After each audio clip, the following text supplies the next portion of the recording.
My name is Franklin Charles Searfoss. Searfoss. What is this ethnic origin of last name? It's mostly German, some English. The FS is the Fosser, which carves the nice things on wine barrels. That's what Oh, the calls it. I see. So you are German descendant? Yes. Good. What is your birthday? 8/21, 8/21. 1936. You are young, Yes. huh? And where were you born? I was born in Goshen, Indiana. Goshen? Yes. Gosh, Sen. Indiana. And Goshen is the name in Egypt where the Jewish people used to live. I didn't know that. Yeah, Goshen, yeah. And tell me about your family, your parents and your siblings when you're growing up. Well, I was born in Goshen. My mother and father divorced. My mother remarried again. My stepfather was a farmer in Syracuse, Indiana. And I grew up there on the farm, enjoyed it. And my brother, I have one brother, John, and he's still living there in Syracuse. I have a half-brother who lives in Napanee, where they make all the RV trailers at. And I have a stepsister living in St. Pete. And that's about all of my family that I have. You know I'm from Syracuse, right? Yes. So I'm from Syracuse, New York, and you are from Syracuse, Indiana. Yeah. Oh, my hometown. Nice meeting you. And tell me about the school. Oh, you said that your stepfather was doing farming, right? Right. What kind of farming was it? We were dairy. We farmed about 500 acres when I entered the service. We were farming about 500 acres and roughly about 46 cows. Wow. So you are expert on cow. Yes. Mm. In fact, my last thing in 4-H was I was asked by the fathers of the Holstein Friesian Association of Indiana if I would take a state Indiana 4-H herd to the International Dairy Expositions. So You are the expert. it was I went there, got home, had the weekend with my girlfriend, and I was on the train for the Army. Yeah. You know, actually, I am very interested in, cow business. And I don't know, cattle, Yes. I don't know whether maybe it's too late for me to get into that area. Never too late to do something you want. Are you sure? Yes. We'll talk later, okay? So tell me about when did you graduate high school? Graduated in high school in May of 1954. 54. And what is the name of high school? Syracuse High School, no longer in operation. Wow. Syracuse High School. Yes. Oh, you are my buddy. And let me ask this question. Did you know anything about Korea or German at the time? Did you learn anything from school? I not from school so much as I was really interested in international kind of picture. I mean, when you went to the movies, you always see these things about events that were going on. This is my primary information that I received about the Korean War, other than I had an uncle that was in the tail end of the Second World War that was involved in the startup of that. Did you see any information, news in front of the movie in the theater about Korea? Yes. Tell me, what did you see actually? It mainly was the day-to-day field action kind of things, just highlights of what's going on and how it was progressing, either good or bad. And some, what do you call it, puff-up talk to keep the spirits up. Do you remember any portion of it? Can you describe anything? Not as much as I do about the Second World War. But you know, Korean War known as Forgotten War, Yes. right? Yes. But you growing up watching about the Korean War in the movie theater. Absolutely. And why it's been forgotten? You know about this, right? Right. How did people perceive about it, about the Korean War at the time? Nobody was down on it. I think the thing that probably someone needs to understand was during high school, Mm-hmm. 2/3 of my teachers were Second World War veterans. Uh-huh. So these guys were interested. These guys were positive, and I guess that's the way I grew up. So they are the World War II veteran, and they were not interested in Korean War. No, they were interested in what was going on with the Korean War. But the interest that they showed in trying to maintain at least knowing what's going on Mm-hmm. and their concerns, Yeah. just I could get kind of stuck with me that, you know, world matters matter. Yep. So you didn't know anything about Korea. I didn't know it got as cold as it did. Till I finally learned. But you didn't learn anything about Korea from the textbook or from the school? Textbooks, no. No. It was all U.S. history kind of things. So when did you decide to join the military? I graduated from high school Yeah. in July. I went in to see the sergeant about enlisting in the service. I was 17 yet. Ah, Okay. yeah. So, I kind of had a dream of going to veterinary school. Purdue was thinking of opening up a veterinary school, and I wanted to be in there. So, and two of the veterinaries that we used were both veterans also. So, you know, I decided that I would see if there was something in the veterinary corps, if I enlisted, that I could get on, just because I knew I had an obligation. veterinary corps. I didn't know about that. So military has that veterinary They corps? had a veterinary corps. Uh-huh. What do they do? Well, I don't know. I got all the way through basic training. When did you join? I joined in October. I made a deal with my stepdad that I would help him try to get at least the soybeans out, the crops out, and then I would leave. So that was.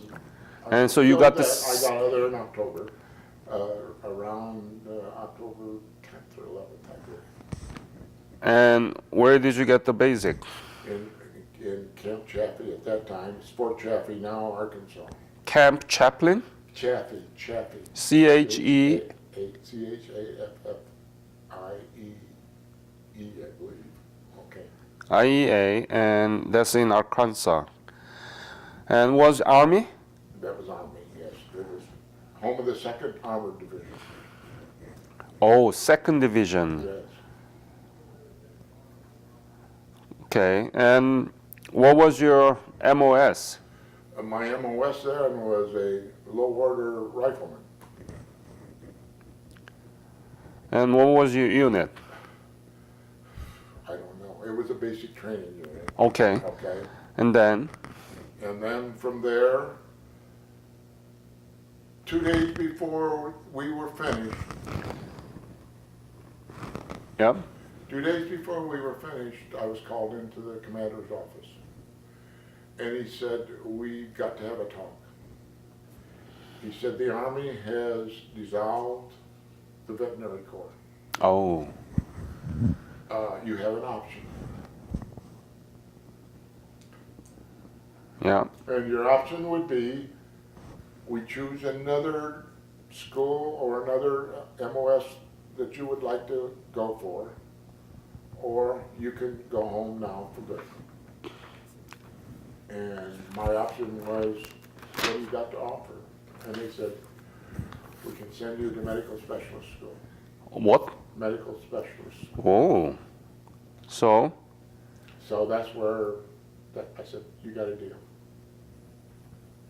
tell me about it. Where did you go? What kind of training did you get? Okay, from there I went to San Antonio, San Antonio. Texas, yes. Yeah. Okay, for 8 weeks of, at that time it was field medic school or basic medical training school for field medics. Right. I spent my 8 weeks there, and then I was transferred to Fort Jackson, South Carolina, and for my medical specialist training. And I spent 8 weeks there, really 12 weeks before I got out, okay? And from there, I shipped overseas. Where? Germany. Germany. A third of my unit was shipped to Formosa because there was some problems going on there that I knew about. And then a third of my unit went to Korea. And a third of my unit then went to and was shipped to Germany. Did you want to go to Korea?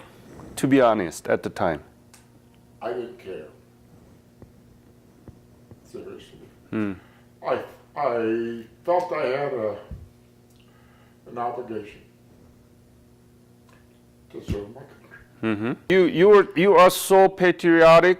You wanted to serve for the United States of America, and you were chosen to go to Germany, right? Yeah. You are German descendant, and you're perfect candidate for that. Probably so. Yeah. So when did you leave for Germany?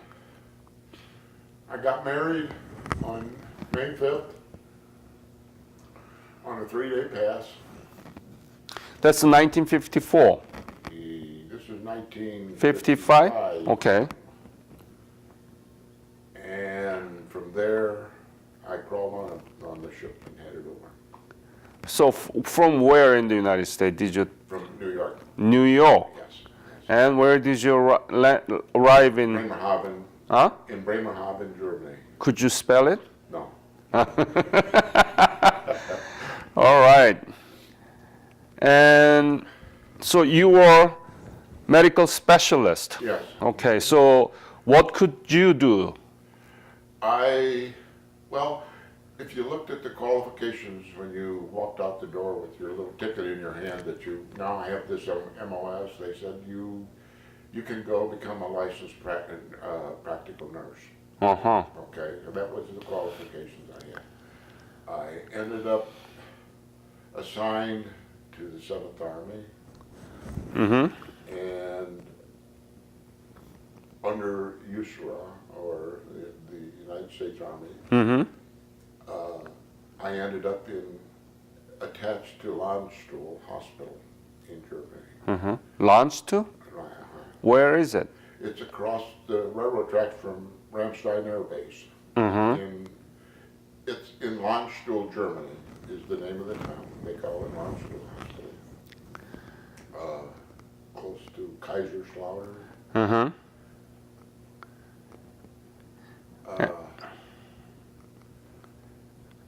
That assignment, or being attached to them, I was assigned to an ambulance train called the 22nd Ambulance Train. 22nd Ambulance. Yeah. So at the time in Germany, how was the situation? There was no war going around and nothing special, right? The Middle East crisis was, I would say, about halfway in its festering that went on. The Hungarian revolt was going on. Oh, 1956. We were in the Cold War. Berlin was still sitting up there all by itself.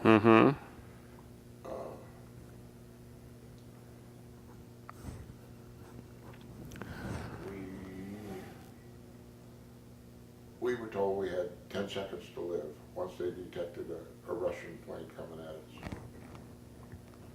I was part of my duties, because we made train runs every other week. We went to either Munich, Verdun, France, or Nuremberg.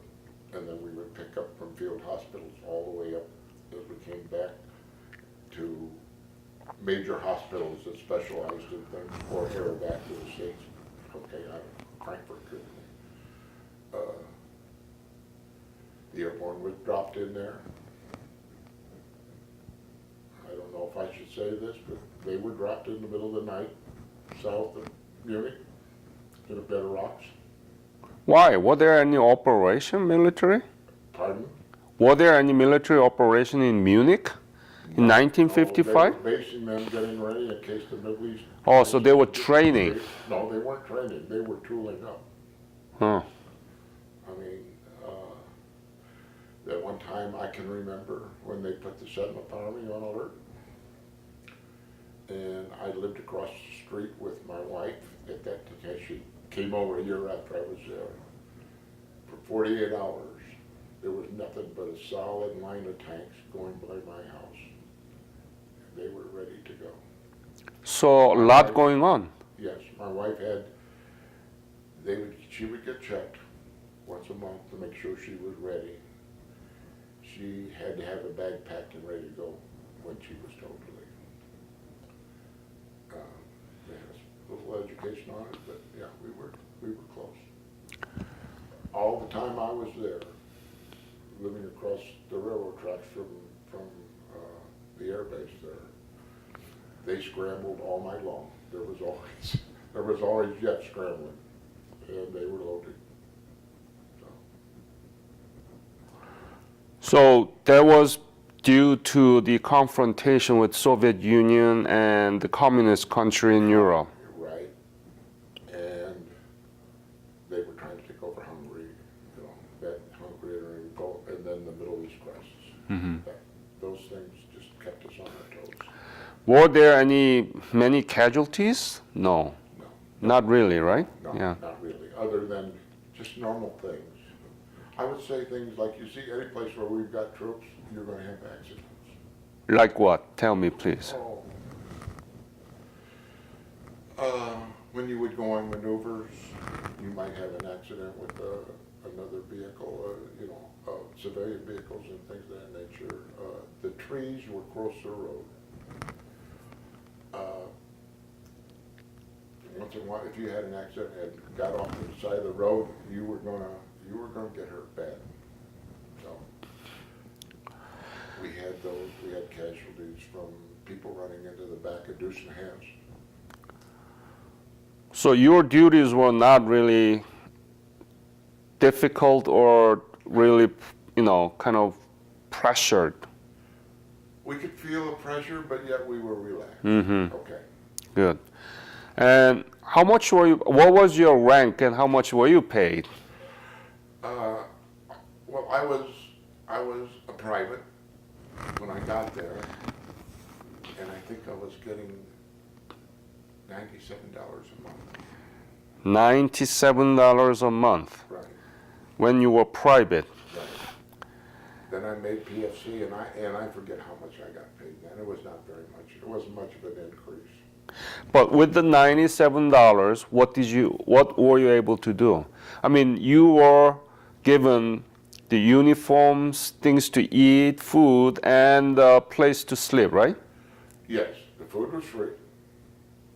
Basically, I had to keep my laundry clean. I had to replace anything I wore out. I would get that through the military. Keep my hair cut. Okay. You have to pay for it, right? Right. Okay. And if I wanted to smoke, I had to pay for that too. How much was to have a haircut? Do you remember? It was 50 cents. Wow. I think my laundry bill was running me around $2.50 a week. $2.50 a week? Yes. So Now, $97. you got to understand, I was married.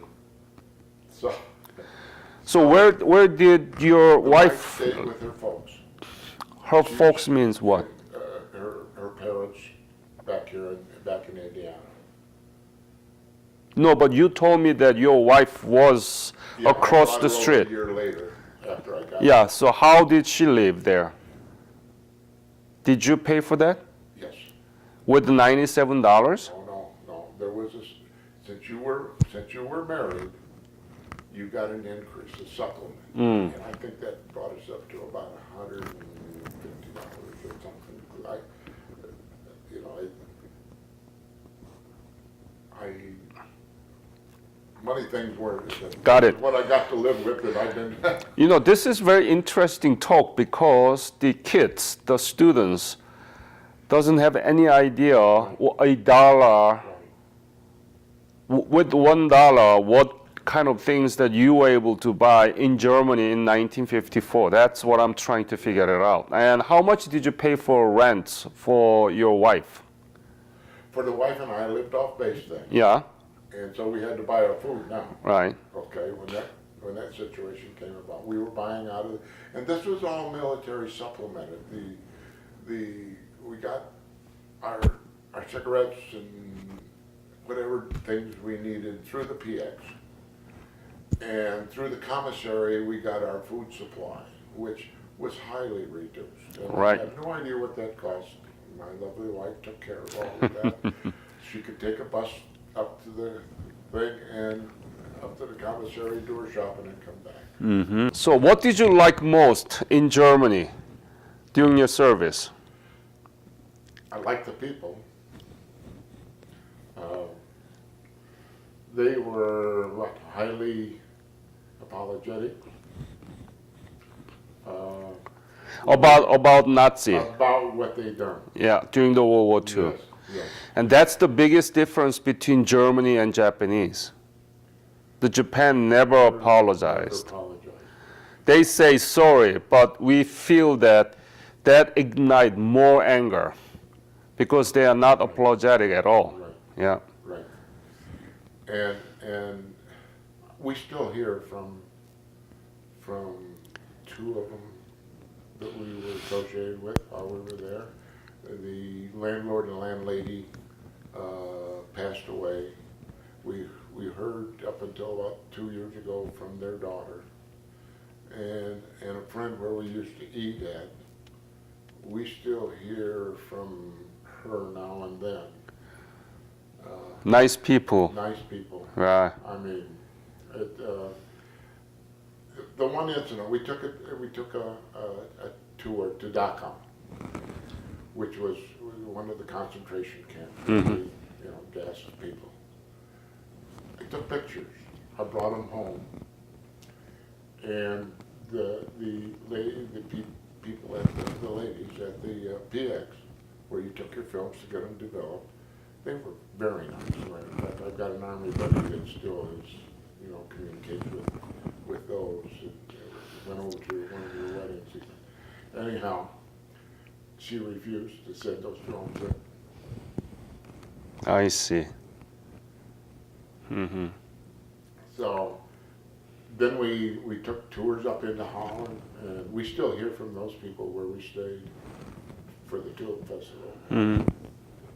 Europeans treated us well, except for France. They still had a problem with us. So, no, it was enjoyable. The wife was a hairdresser. She would meet down at one of the gas stations and set the hairs for the ladies, you know. Oh, she worked there? No, she didn't work there. It was free. They'd go have a chit chat and coffee, and she'd do the hair. So, didn't charge them. So you really enjoyed it? Yes, I did. Yes, I did. And any particular episode that you can think of that you want to talk to me about your service during German service?